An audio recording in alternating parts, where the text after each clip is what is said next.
காய்கறி விக்கிற தாத்தா வந்து நீங்க என்னம்மா வேலை பாக்குறீங்க அப்படின்னு சொல்லி கேட்டாங்க. நான் எனக்கு வந்து 2 குழந்தைகள் இருக்கனால நான் வந்து யூடியூப் சேனல் தான் வந்து ரன் பண்ணிட்டு இருக்கேன் அப்படின்னு சொல்லவும், என்னோட போன்ல போட்டு கொடுமா அப்படின்னு சொன்னாங்க. அவங்களுக்கு வந்து பாத்தீங்கன்னா ஹிந்தி தான் தெரியும். நம்மளோட சேனல் வந்து தமிழ். இருந்தாலும் அவங்க என்ன சொல்றாங்கன்னா, லாங்குவேஜ்லாம் பரவாயில்ல. உங்களோட நீங்க என்ன பண்றீங்கன்றத காட்டுவீங்கல்ல, அதை பாத்துக்கிறேன் அப்படின்னு சொல்லியிருந்தாங்க.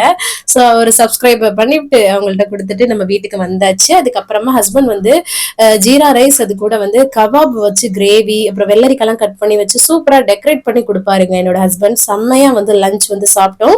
அதுக்கப்புறமா பாத்தீங்கன்னா மழை வந்து வந்துருச்சு, கொஞ்சம் வந்துருச்சு. அதுக்கப்புறம் தம்பியை டியூஷன்ல விட்டுட்டு அதுக்கப்புறம் ரிட்டர்ன் வந்ததுக்கு அப்புறமா நாங்க வந்து வெளியில பார்க் போலான்னு கிளம்பணும். முன்னாடி நிக்கிறதுக்கு 2 பேரும் வந்து பாத்தீங்கன்னா சண்டை போட்டுட்டு இருக்காங்க. அதுக்கப்புறம் எப்படியோ சமாதானப்படுத்தி வந்தாச்சு பார்க்குக்கு. நல்லா விளையாட வச்சுட்டு வீட்டுக்கு வந்தோம்.